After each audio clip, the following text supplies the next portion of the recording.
सालों पहले रामनगर गांव के पास के घने जंगल में राजू नामक तांत्रिक रहता था। उसे अपनी विद्या और ज्ञान पर खूब घमंड था। उसका कहना था कि वो चाहे तो सभी को अपने काबू में कर सकता है। साथ ही तंत्र विद्या की मदद से किसी को जान से मारने की कला भी उसे खूब आती थी। उसी दौरान रामनगर गांव के युवा एक एक करके गायब हो रहे थे। कुछ समय बाद ग्रामीणों को समझ आया कि सभी जवान लोगों को तांत्रिक अपनी विद्या से काबू करके खत्म कर रहा है। इस बात से परेशान होकर सभी ग्रामीणों ने चर्चा की और यह फैसला लिया कि वो सब मिलकर तांत्रिक को मार देंगे। अपनी इस योजना को अंजाम देने के लिए एक दिन सभी ग्रामीण मिलकर तांत्रिक के घर पहुंच गए। उस समय तांत्रिक किसी पूजा में बैठा हुआ था। इसे अच्छा मौका समझते हुए सभी ने उसे एक कुर्सी से बांध दिया और उस पर आग लगाकर वहां से चले आए।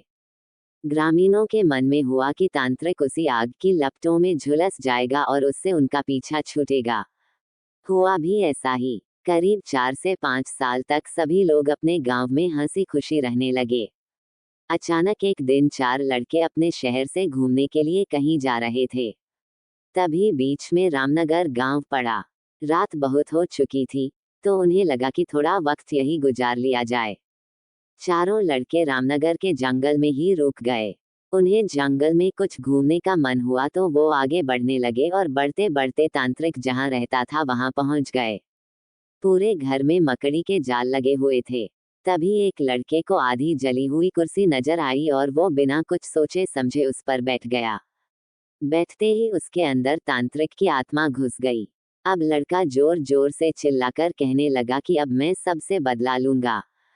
पूरे गांव में आग लगाकर सबको जला दूंगा।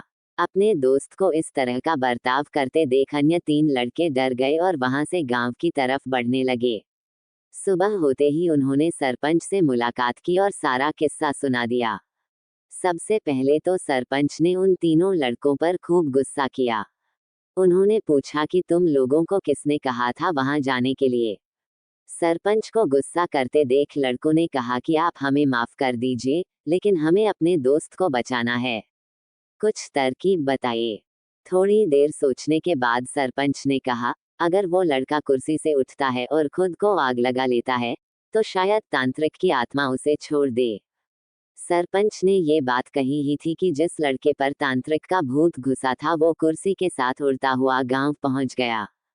अपने दोस्त को इस हालत में देख उन तीनों लड़कों ने सबसे पहले जाकर उन लोगों से मुलाकात की, जिन्होंने तांत्रिक की कुर्सी पर आग लगाई थी।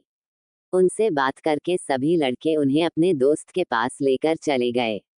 जैसे ही उनके दोस्त के अंदर बैठे तांत्रिक ने कुर्सी पर आग लगाने वालों को अपने सामने देखा, उसे बहुत गुस्सा आया। गुस्से में तांत्रिक कुर्सी से उठा और उन लोगों पर हमला करने लगा। तभी उन तीनों लड़कों ने तांत्रिक की उस कुर्सी पर आग लगा दी। कुर्सी पर आग लगते ही तांत्रिक उनके दोस्त के शरीर को छोड़कर चला गया। कहानी से सीख, जीवन में हर काम सोच समझकर करना चाहिए। साथ ही दूसरों की सलाह पर अच्छे से काम किया जाए, तो समस्या से मुक्ति मिल सकती है।